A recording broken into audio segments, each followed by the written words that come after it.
Website को cPanel के ज़रिए अपलोड करना बहुत ही आसान है।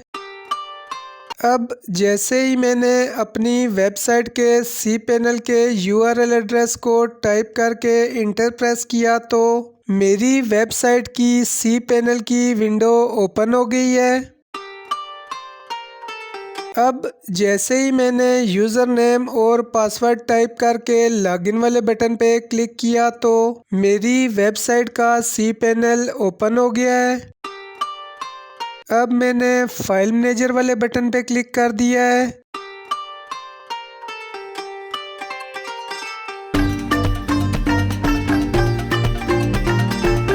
फिर मैंने अपलोड वाले बटन पे क्लिक कर दिया है। फिर मैंने सेलेक्ट फाइल वाले बटन पे क्लिक कर दिया है। अब मैंने अपनी वेबसाइट के डेटा वाले फ़ोल्डर को सिलेक्ट करके जैसे ही ओपन वाले बटन पे क्लिक किया तो ये देख लें, अब मेरी वेबसाइट अपलोड होना शुरू हो गई है। ये देख लें, अब मेरी वेबसाइट अपलोड हो चुकी है। अब मैं आपको अपनी वेबसाइट को ओपन करके दिखाता हूँ। अब देख लें, जैसे ही मैंने अपनी वेबसाइट www.ppakltd.com को टाइप करके इंटर प्रेस किया तो मेरी वेबसाइट ओपन हो गई है। अब मेरी वेबसाइट सक्सेसफुली लाइव हो चुकी है। बिस्मिल्लाहिर्रहमानिर्रहीम, अस्सलामुअलैकुम। वीडियो के पहले हिस्से में मैंने आपको शॉर्ट तरीके से वेबसाइट अपलोड करने का तरीका बताया है। अब मैं डिटेल से आपको वेबसाइट अपलोड करने का तरीका बताऊंगा। इसके अलावा वेबसाइट किसे कहते हैं, डोमेन नेम की मुकम्मल इंफॉर्मेशन, वेबसाइट होस्टिंग क्या चीज़ है, वेबसाइट cPanel की मुकम्मल मालूमात और फिर अपनी बनाई हुई वेबसाइट को लाइव सर्वर पे अपलोड करके दिखाऊंगा। तो चलें वीडियो शुरू करते हैं। मुझे मेरे ऑफिस वालों ने टास्क दिया कि आप अपने ऑफिस की वेबसाइट बना के लाइव सर्वर पे अपलोड करें ताकि पूरी दुनिया इंटरनेट से हमारे ऑफिस के बिज़नेस के बारे में मालूमात ले सके। ये देख लें, ये डेस्कटॉप पे जो फोल्डर है इसमें मेरे ऑफिस की वेबसाइट का डेटा है। अब इस फोल्डर को मैंने डबल क्लिक करके ओपन कर लिया है। ये देख लें, जो वेबसाइट मैंने बनाई है उसका तमाम डेटा इस फोल्डर में शो हो रहा है। यहाँ पे कुछ फाइल्स और कुछ फोल्डर्स हैं। इस वेबसाइट को मैंने 3 मंथ में कंप्लीट किया है। इस वेबसाइट को बनाने से लाइव सर्वर पे अपलोड करने तक का मुकम्मल प्रोसेस मैं अभी आपको इस वीडियो में समझाऊंगा। आपने वीडियो पूरी देखनी है। इस वेबसाइट को मैंने कोडिंग के ज़रिए बनाया है और इस वेबसाइट को बनाने में जो लैंग्वेजेस इस्तेमाल हुई हैं उनमें HTML, CSS, जावास्क्रिप्ट, jQuery और बूटस्ट्रैप शामिल हैं। ये देख लें, ये index.html वाली फ़ाइल है। वेबसाइट डेटा में ये फ़ाइल सबसे इम्पोर्टेंट होती है। जब भी हम अपनी वेबसाइट को ओपन करते हैं तो सबसे पहले ये वाली फ़ाइल रन होती है। बाकी की तमाम फाइल्स इसी फ़ाइल के साथ लिंक होती हैं। अब सबसे पहले मैंने index.html वाली फ़ाइल पे राइट क्लिक कर दिया है। फिर ओपन विद पे आके जैसे ही गूगल क्रोम पे क्लिक किया तो मेरी वेबसाइट ओपन हो गई है। अभी मेरी वेबसाइट मेरे कंप्यूटर पे ही ओपन हो रही है। अब अगर आप वेबसाइट के टॉप पे देखें तो आपको 6 बटन नज़र आ रहे होंगे। इनमें सबसे पहला बटन होम का है, फिर अबाउट अस, फिर सर्विसेज, प्रोजेक्ट्स, डाउनलोड्स का बटन और लास्ट में कॉन्टैक्ट अस का बटन है। अभी होम बटन सेलेक्ट है तो उसकी सारी डिटेल्स नीचे शो हो रही हैं। इन बटन्स को आप गौर से देख लें। अब मैं दोबारा वेबसाइट डेटा वाले फोल्डर में जाके कुछ डिटेल्स इन बटन्स की दूंगा। अब दोबारा मैंने वेबसाइट डेटा वाले फोल्डर को ओपन कर लिया है। अब देख लें, वेबसाइट में जो आपको होम वाला बटन नज़र आ रहा था वो ये index.html वाली फ़ाइल है। इसी तरह अबाउट अस, सर्विसेज, कंटेक्ट अस और बाकी जितने भी बटन्स नज़र आ रहे थे उनकी भी HTML फाइल्स ये आप देख सकते हैं। अब उम्मीद है वेबसाइट किसे कहते हैं ये कंसेप्ट आपको क्लियर हो गया होगा। अब वेबसाइट बनाने के बाद हमें डोमेन नेम और वेब होस्टिंग चाहिए होती है। अब मैं आपको डोमेन नेम और वेब होस्टिंग की कुछ डिटेल बता देता हूँ। वेबसाइट की दुनिया में वेबसाइट के नेम को ही डोमेन नेम कहा जाता है और वेब होस्टिंग का मतलब ये है कि जैसे मेरी वेबसाइट का डेटा डेस्कटॉप पे एक फ़ोल्डर में पड़ा है, इस डेटा को मुझे एक लाइव सर्वर पे रखना पड़ेगा तो तब मेरी वेबसाइट लाइव होगी। अब इस डेटा को रखने के लिए मैं जो स्पेस परचेज़ करूँगा उसे वेबसाइट की दुनिया में वेब होस्टिंग कहते हैं। ये बात एक एग्जांपल दे के आपको समझा देता हूँ। फॉर एग्जांपल मेरे ऑफिस वालों ने मुझे वेबसाइट बनाने का टास्क दिया। अब 3 मंथ लगा के मैंने वेबसाइट बना ली जो मैंने आपको डिटेल से दिखा भी दी है। अब मुझे अपने ऑफिस की वेबसाइट को इंटरनेट पे लाइव करने के लिए एक डोमेन नेम और वेब होस्टिंग परचेज़ करनी पड़ेगी। डोमेन नेम जैसा कि मैंने आपको पहले बता दिया है कि वेबसाइट के नेम को डोमेन नेम कहते हैं। मेरे ऑफिस का नाम PPAC है तो मैंने अपने ऑफिस की वेबसाइट का डोमेन नेम जो सोचा है वो है www.ppacltd.com। अब मैं ये वाला डोमेन नेम और वेब होस्टिंग अभी इंटरनेट पे जाके परचेज़ करूँगा और फिर अपनी वेबसाइट को अपलोड कर दूँगा।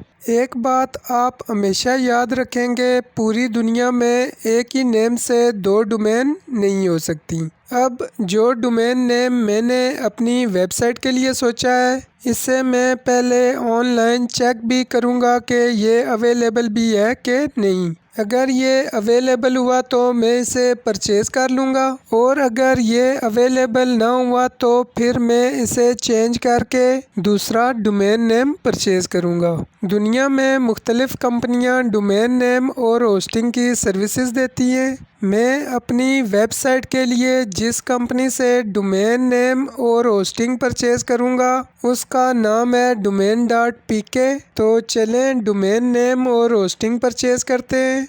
अब डोमेन नेम और होस्टिंग परचेज़ करने के लिए सबसे पहले मैंने अपने गूगल क्रोम को ओपन कर लिया है। अब गूगल क्रोम की सर्च बार में मैंने domain.pk टाइप करके इंटर की को प्रेस कर दिया है। ये देख लें, ये domain.pk की वेबसाइट है। अब domain.pk की वेबसाइट पे राइट क्लिक करके मैंने इसे न्यू टैब में ओपन कर लिया है। अब domain.pk वेबसाइट का होम पेज ओपन हो चुका है। ये देख लें, ये नीचे रजिस्टर्ड डोमेन की एक ऑप्शन आ रही है। अब जो मैंने अपनी वेबसाइट के लिए डोमेन नेम सेलेक्ट किया है वो डोमेन नेम मैं इस सर्च बॉक्स में टाइप करके इस गो वाले बटन को प्रेस करूँगा तो मुझे पता चल जाएगा कि मेरा मतलूबा डोमेन नेम अवेलेबल है कि नहीं और अगर अवेलेबल है तो कितने में मिलेगा। ये सब डिटेल नीचे शो हो जाएगी। ये देख लें, ये ऊपर एक वेब होस्टिंग का बटन शो हो रहा है। डोमेन नेम परचेज़ करने के बाद वेब होस्टिंग परचेज़ करने का भी मैं आपको तरीका बताऊंगा।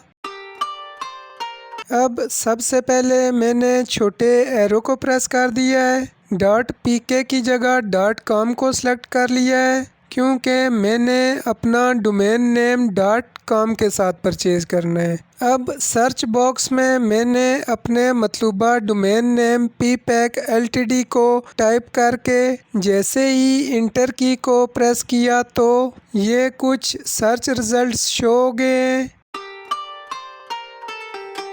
अब ये देख लें, ये एक रेड कलर में एक मैसेज भी शो हो गया है कि ppackltd.com इज़ अनअवेलेबल। इसका मतलब ये है कि ये डोमेन नेम पहले किसी ने परचेज़ कर रखा है। ये डोमेन नेम 1 साल पहले मैंने ही परचेज़ किया है। अब मैं आपको इसका मुकम्मल प्रूफ भी दिखाता हूँ। ये नीचे भी कुछ डिटेल शो हुई है। ये देख लें, ppackltd.pk के साथ ये डोमेन नेम अवेलेबल है। साथ इसकी प्राइस भी शो हो रही है। 2500 रुपये में ये डोमेन नेम मिल सकता है। बाकी आगे की डिटेल आप रीड कर लें। बाकी नेम्स के साथ भी ये डोमेन नेम अवेलेबल है। अब मैं आपको ppackltd.com के साथ जो डोमेन नेम मैंने 1 साल पहले परचेज़ किया था उसका प्रूफ दिखाता हूँ। ये देख लें, ये टॉप पे कुछ मोबाइल नंबर्स दिए गए हैं। इनमें से जो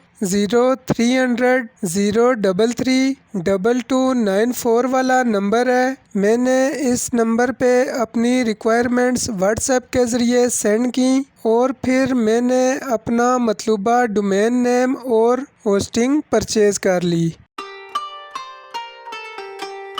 अब मैं इसका एक प्रूफ भी दिखाता हूँ। ये देख लें, ये मैंने अपना व्हाट्सएप ओपन कर लिया है। फर्स्ट पे domain.pk का नंबर सेव है। ये नंबर मैंने आपको शो भी करवा दिया है। यही नंबर वेबसाइट पे भी दिया हुआ है।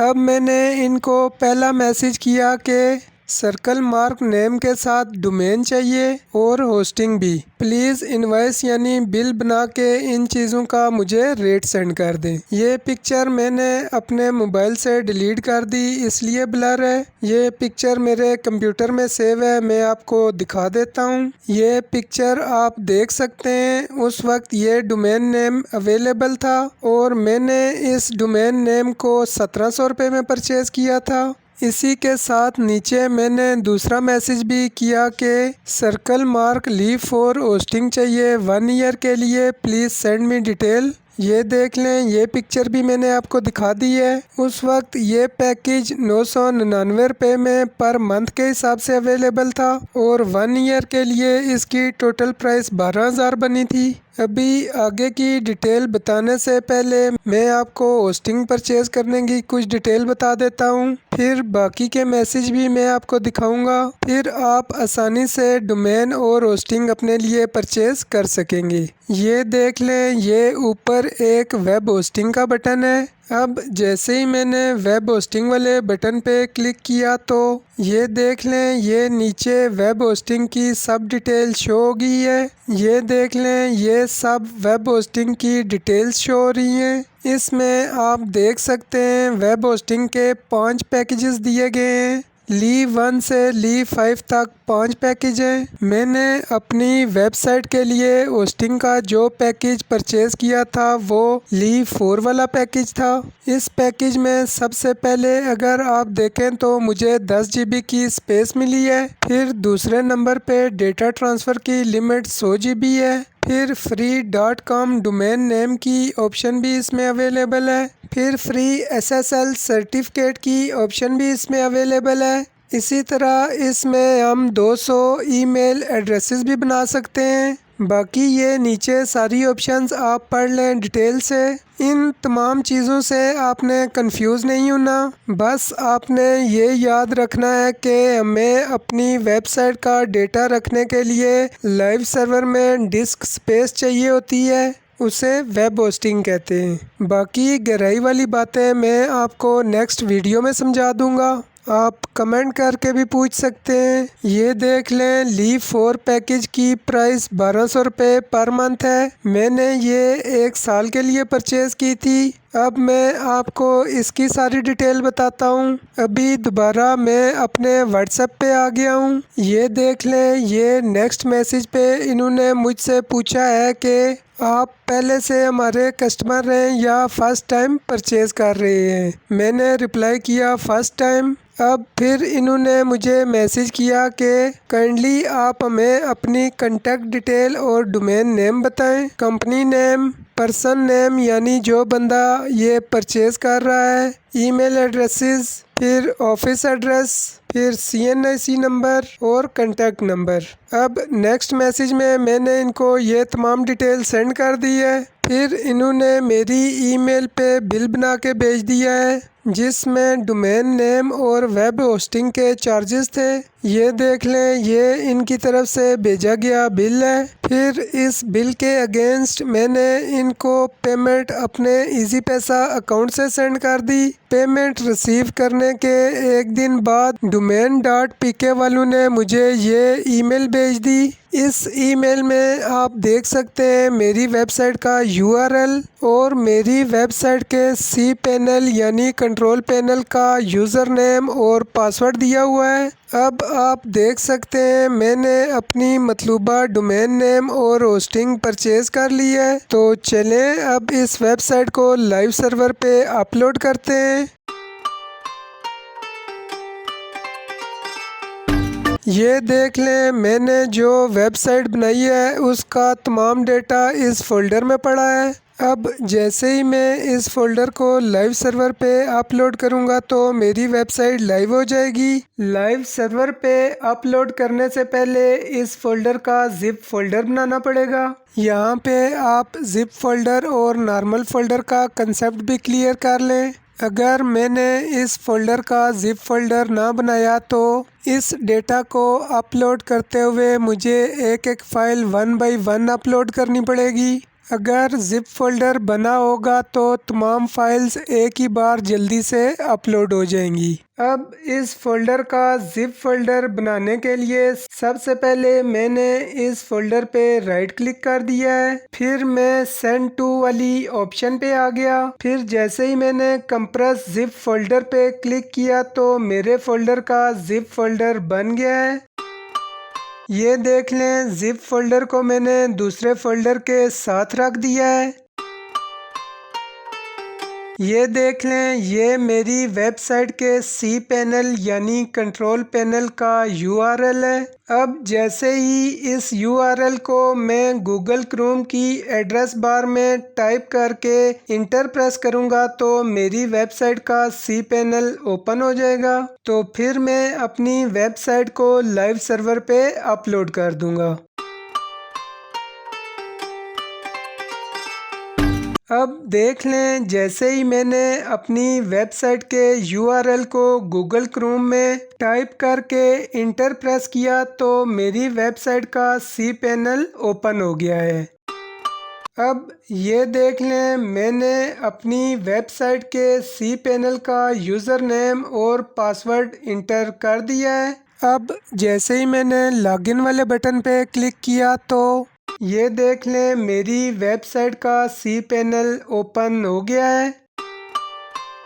ये देख लें, ये फाइल मैनेजर वाला बटन है। इसी ऑप्शन को इस्तेमाल करते हुए मैं अपनी वेबसाइट को लाइव सर्वर पे अपलोड करूँगा।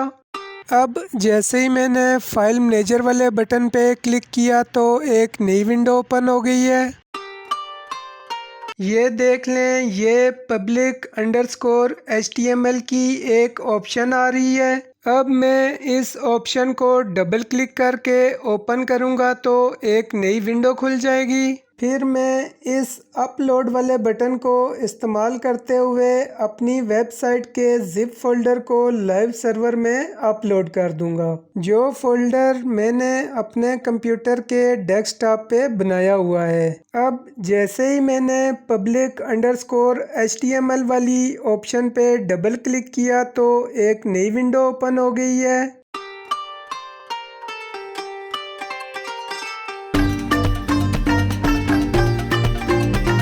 अब जैसे ही मैंने अपलोड वाले बटन पे क्लिक किया तो एक नई विंडो ओपन हो गई है। अब जैसे ही मैंने सेलेक्ट फाइल वाले बटन पे क्लिक किया तो एक नई विंडो ओपन हो गई है। मेरी वेबसाइट का जिप फोल्डर मेरे कंप्यूटर के डेस्कटॉप पे रखा हुआ है, तो मैंने अब डेस्कटॉप वाली ऑप्शन पे क्लिक कर दिया है। अब मैंने अपनी वेबसाइट के जिप फोल्डर को सिलेक्ट करके जैसे ही ओपन वाले बटन पे क्लिक किया तो ये देख लें, मेरी वेबसाइट लाइव सर्वर पे अपलोड होना शुरू हो गई है।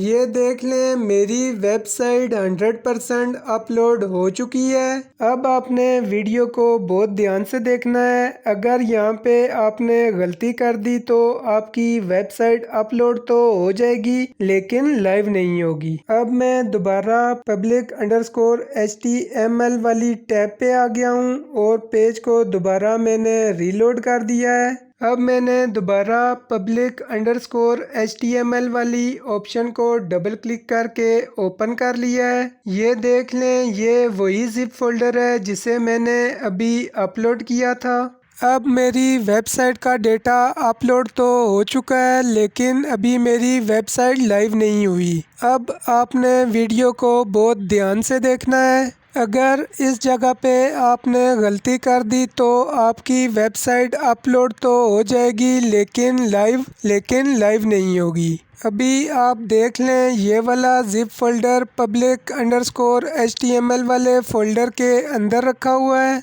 ये देख लें ये साइड पे public_html वाला फोल्डर शो भी हो रहा है। इसी public_html वाले फोल्डर में ये जिप फोल्डर रखा हुआ है। अभी मेरी वेबसाइट तब लाइव होगी जब मैं इस फोल्डर पे राइट क्लिक करके इसको एक्सट्रैक्ट करके इसका नॉर्मल फोल्डर इसी जगह पे बनाऊंगा। फिर जो नॉर्मल फोल्डर बनेगा उसके तमाम डेटा को मूव करके मैं इसी जगह public_html वाले फोल्डर में मूव कर दूंगा तो मेरी वेबसाइट लाइव हो जाएगी। तो चलें नेक्स्ट प्रोसेस में अब आपको करके दिखाता हूँ। अब इस सारे प्रोसेस को आपने बहुत ध्यान से देखना है। अब सबसे पहले मैंने इस फोल्डर पे राइट क्लिक कर दिया है। फिर जैसे ही मैंने एक्सट्रैक्ट वाले बटन पे क्लिक किया तो एक नई विंडो ओपन हो गई है।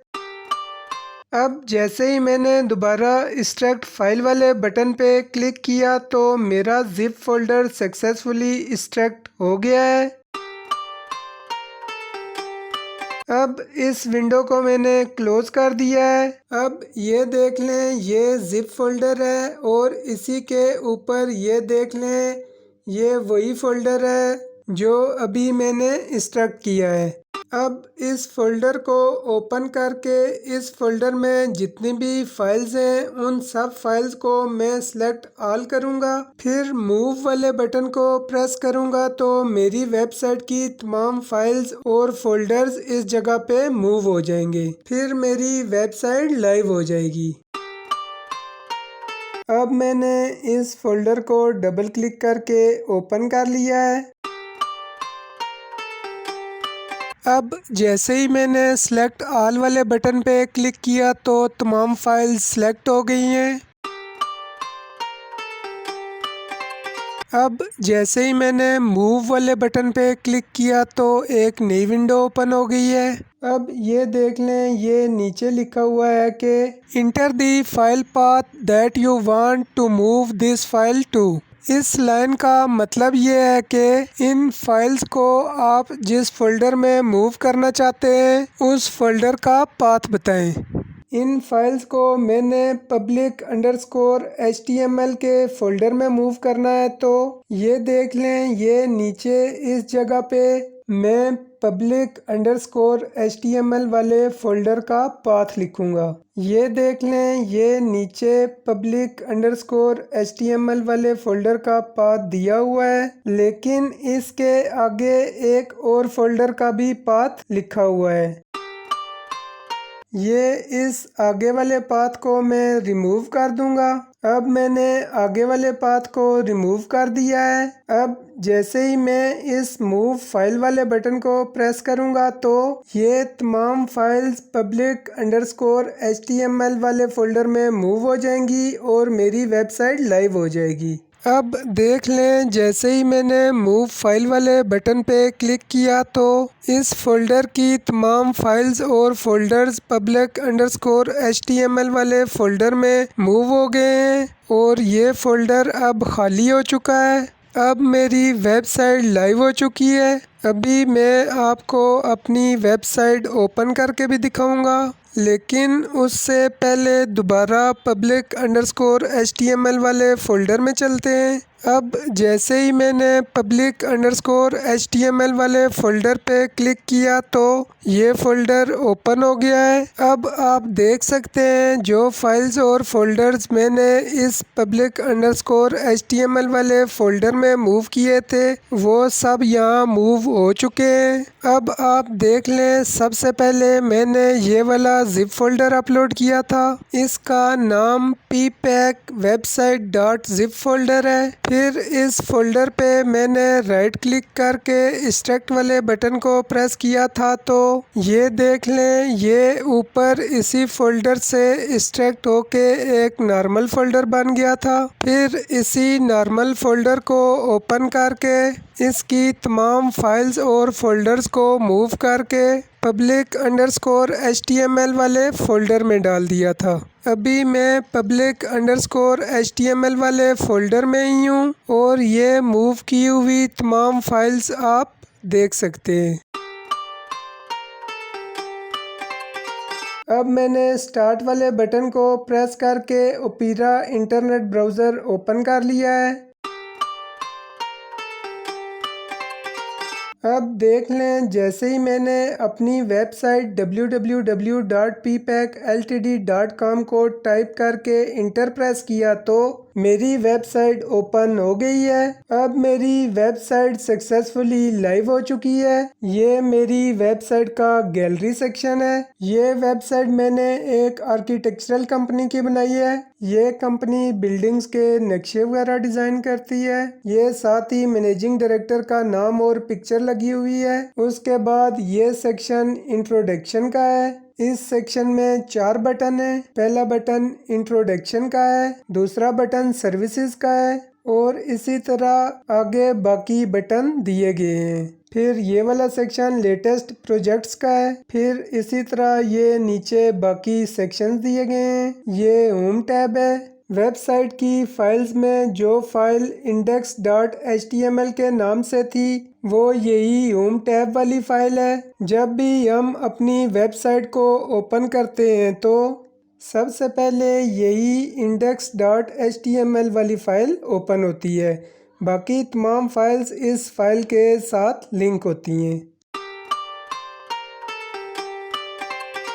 ये नेक्स्ट अबाउट वाली टैब है। इसके नीचे बटन्स और बाकी डिटेल्स आप देख सकते हैं। फिर ये सर्विसेज वाली टैब है। उसके बाद ये मेजर प्रोजेक्ट वाली टैब है और इसके नीचे सब टैब्स भी हैं।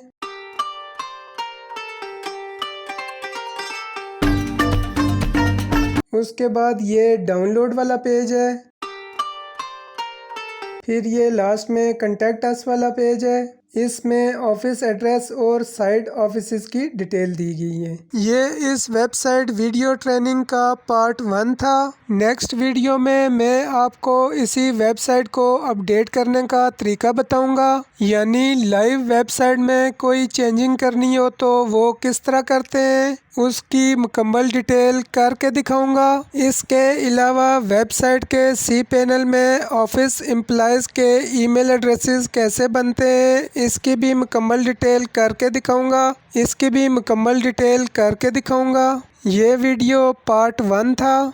इसका नाम माई पीपैक ऑफिस वेबसाइट पार्ट 1 है। नेक्स्ट इससे रिलेटेड जो भी वीडियो अपलोड करूंगा उनकी प्लेलिस्ट भी मेरे यूट्यूब चैनल पे इसी नेम से होगी। नेक्स्ट वीडियो में मैं आपको ये वेबसाइट बनाना भी सिखाऊंगा। आप इस वीडियो के नीचे कमेंट्स करके मुझे बताएं कि ये वीडियो कैसी बनी है। ये स्क्रीन पे मेरा नंबर दिया गया है। इसी नंबर पे मेरा इजी पैसा अकाउंट भी है। पेमेंट सेंडिंग रिसीविंग के लिए मैं यही नंबर इस्तेमाल करता हूँ। आप लोग व्हाट्सएप पे मुझसे इस नंबर पे रब्ता कर सकते हैं। मैं डेली की अपडेट्स इसी नंबर पे व्हाट्सएप स्टेटस के ज़रिए पोस्ट करता हूँ, आप वो भी देख सकते हैं। इस नंबर पे कॉल नहीं करनी, ओनली मुझे व्हाट्सएप पे वॉइस मैसेज करें। जब मैं फ्री हूँगा तो रिप्लाई कर दूँगा। अगर कोई मेरे साथ व्हाट्सएप ग्रुप में शामिल होना चाहे तो वो भी मुझे मैसेज कर दे। अल्लाह हाफिज़, मिलते हैं नेक्स्ट वीडियो में। इस्लाम जिंदाबाद, पाकिस्तान पाइंदाबाद।